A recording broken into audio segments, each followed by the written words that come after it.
Go for launch.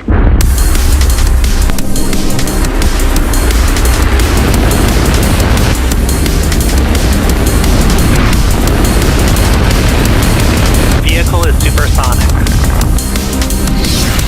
Stage separation confirmed. Dragon, separation confirmed.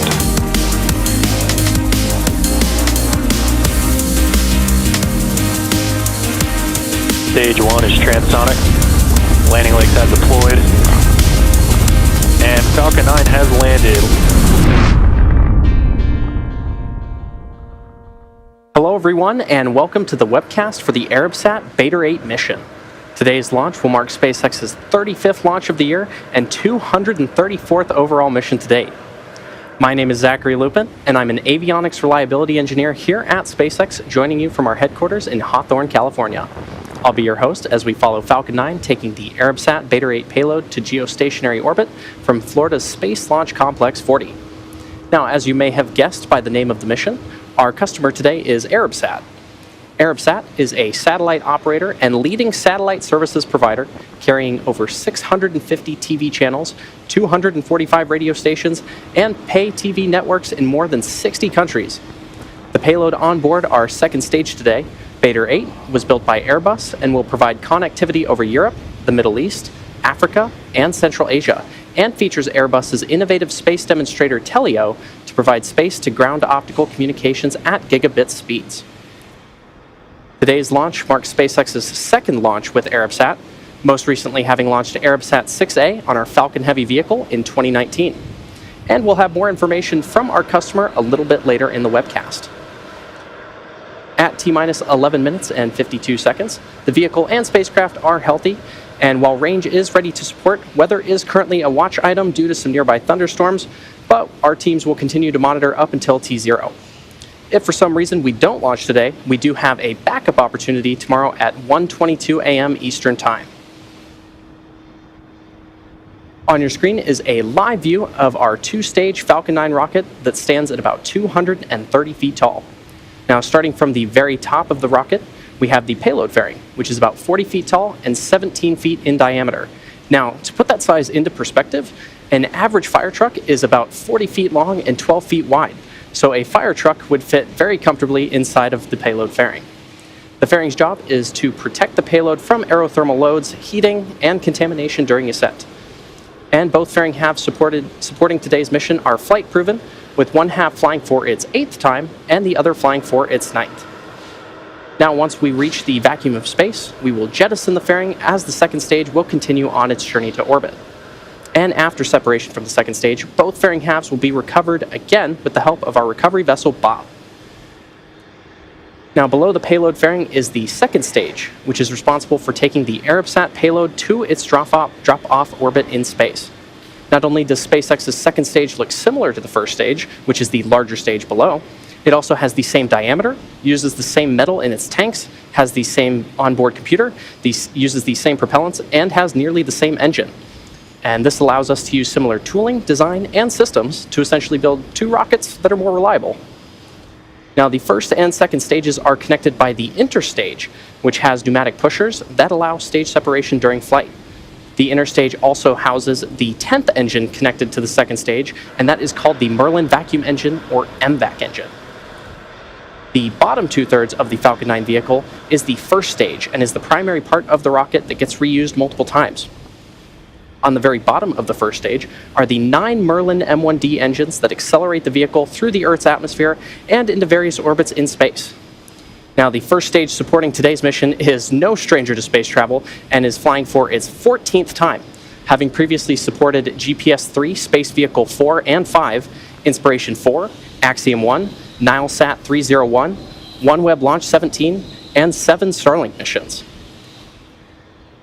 For today's launch, we will be attempting to recover the booster using our drone ship Just Read the Instructions, which is currently stationed in the Atlantic Ocean.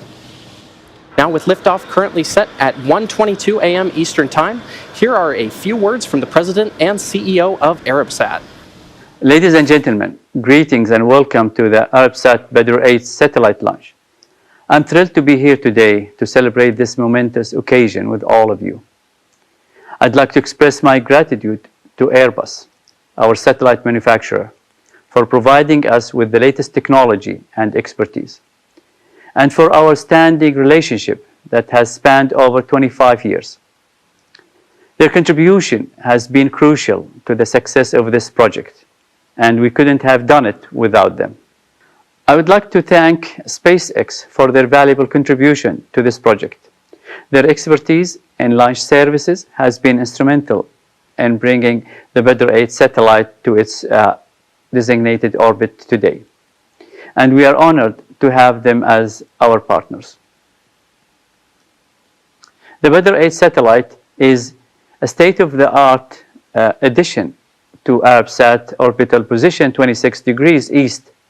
It offers a wide range of services for satellite communications, television broadcasting, and information exchange in C and Ku frequency bands. Badr 8 will be joining our Badr satellite network at Arabsat 26 East hotspot and bringing advanced technologies and extended coverage with multiple bands to enable broadcasting partners to get their content to their audience in MENA, Central Asia, and North and West Africa effectively. This new satellite enhances our capabilities and capacities to meet the modern and advanced solutions our customers expect. And we are excited about the opportunities that it will bring. Our leading role in the Middle East and North Africa regions for satellite broadcasting and communications will also be strengthened. The launch is one of Arabsat's most strategic projects, making significant milestones for our organization and the Arab world. This launch is one of Arabsat's most strategic projects, making a significant milestone for our organization and the Arab world. We are proud of our achievements, and we look forward to continuing to provide innovative and reliable satellite solutions to our customers. Thank you for joining us to this journey, and we are excited about what the future holds for Arabsat and our partners. Today's launch actually marks SpaceX's 125th launch from the pad you see on your screen. Stage 1, fuel load complete. Located at the north end of Cape Canaveral Space Force Station in Florida, Space Launch Complex 40, also referred to as Slick 40, previously supported Titan launches by the U.S. Air Force between 1965 to 2005. The launch complex was then leased to SpaceX in 2007, and since then, we've had 189 total launches from Florida, with 124 of those launches lifting off from Pad 40. And Slick 40 is indeed home to a handful of SpaceX firsts. From this pad, we've seen the first flight of Falcon 9 and Dragon, the initial COTS, or Commercial Orbital Transportation Services flights that began in December 2010, the beginning of the Commercial Resupply Services, or CRS flights, with CRS-1 having flown in October 2012, and even the first flights of the landing legs and grid fins all happened from Space Launch Complex 40 in December of 2015. Now, 124 missions later, and riding on the coattails of the most recent Axiom 2 mission that launched just a few days ago, SpaceX is planning on building a crew tower at Slick 40 to be able to launch future crew and cargo from this pad in addition to 39A. And this will bring us one step closer to making humanity multiplanetary. Now, at T-minus 5 minutes until liftoff, we should be seeing the transporter erector clamp arms beginning to open from beneath the fairing. Now, we should see that in about 40 seconds from now. When the clamp arms fully open, pressurizing for strongback retract. When the clamp arms fully open beneath the fairing, the TE, or transporter erector, will begin to pull away from the rocket slightly. The transporter erector is the truss structure next to the rocket that is used for rollout and to route propellants and electrical power to the vehicle in preparation for launch. And at T0, ground hydraulic systems will pull the TE even further away from Falcon 9 as it lifts off. So watch on your screen for those clamp arms that will open just below the payload fairing there.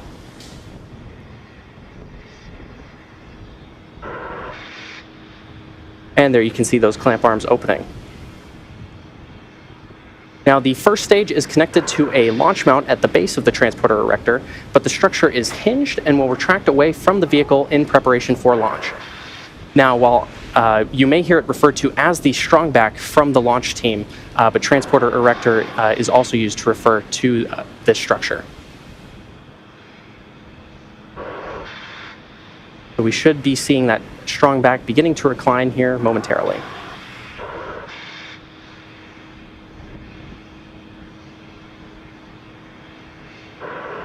At this point in the countdown, both the first and second stages are nearly fully loaded with 1 million pounds of kerosene fuel and liquid oxygen.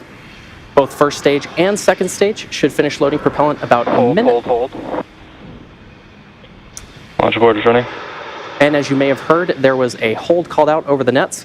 Give us a few moments, and we're going to check in with the team, listen in on the nets, and see if we can get some additional information to share with you.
As I mentioned earlier, weather was a launch item for today's launch, and we are going to be standing down. The vehicle and payload remain in good health, so please check our social media accounts for our next launch opportunity. And as always, thank you for watching, and we hope to see everyone back here for our next attempt.